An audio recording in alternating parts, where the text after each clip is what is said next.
Khajaguda Gachibowli engineering staff college of India ఈ కళాశాల యందు ఎంతో మేడేను ఘనంగా జరుపుకున్నారు.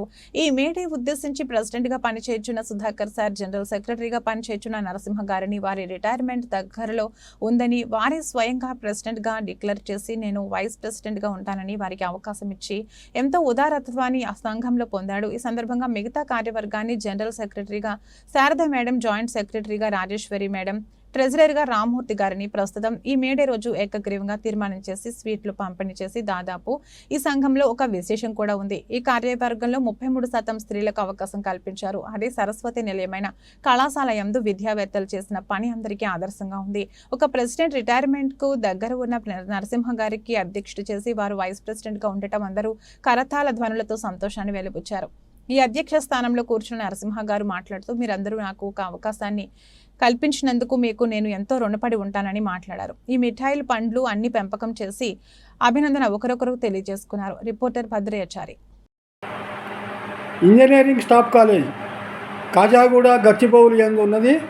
ఈ కాలేజీలో మేడే ఉద్దేశించి ఈరోజు వారు సంఘాన్ని కూడా ఒక కార్యవర్గాన్ని ఏకగ్రీవంగా ఎన్నుకున్నారు. ఈ ఎన్నికైనటువంటి అధ్యక్షులు, ప్రస్తుతం ఉపాధ్యక్షులు, ట్రెజరర్ ముగ్గురు కూడా ఒకే వేదికపై ఉన్నారు. ఒక్క నిమిషం అధ్యక్షునితో మాట్లాడిద్దాం. నమస్కారం సార్. నమస్కారం. ఈరోజు మిమ్మల్ని అధ్యక్షునిగా ఎన్నుకున్నందుకు మీకు ఏమనిపిస్తున్నది? దాని యొక్క బాధ్యతలు ఏ విధంగా నిర్వర్తించాలనుకుంటున్నారు? ముందుగా మా సభ్యులందరికీ ధన్యవాదం. నా మీద నమ్మకంతో నాకు ఈ పదవిచ్చి నన్ను ఎంకరేజ్ చేసి కొన్ని సమస్యల పట్ల నన్ను దృష్టి పెట్టి పరిష్కరించమని నా మీద పెట్టినందుకు చాలా సంతోషంగా ఉంది. అవి త్వరలో మా మెంబర్స్తో కలిసి సాధిస్తాను. మా సంఘ అభివృద్ధి కోసం కృషి చేస్తాను. మీరు ఇంతకుముందు ఒక ప్రధాన కార్యదర్శిగా పనిచేసి ఒకేసారి మిమ్మల్ని అధ్యక్షుని చేయడానికి గల కారణాలు ఏంటి? మీకు ఏమనిపించింది? మా మెంబర్స్ అభిమానమే నా ఫలితమే. నాకు క్రితం సభ్యులందరూ ప్రెసిడెంట్ కానీ, వైస్ ప్రెసిడెంట్ కానీ, ట్రెజరర్ కానీ నాకు ఇచ్చిన సహకారంతో నేను చేసిన పని పట్ల నా మీద నమ్మకంతో నాకు అది పదవి ఇచ్చారు. వాళ్ళందరూ కూడా మరొకసారి మీ తరఫున ధన్యవాదాలు తెలియజేస్తున్నాను. Thank you sir. Thank you. Vice ప్రెసిడెంట్గా ఒక అధ్యక్ష స్థానంలో ఉండి మీరే బలపరిచి వైస్ ప్రెసిడెంట్ తీసుకోవడానికి కారణం ఏంటి?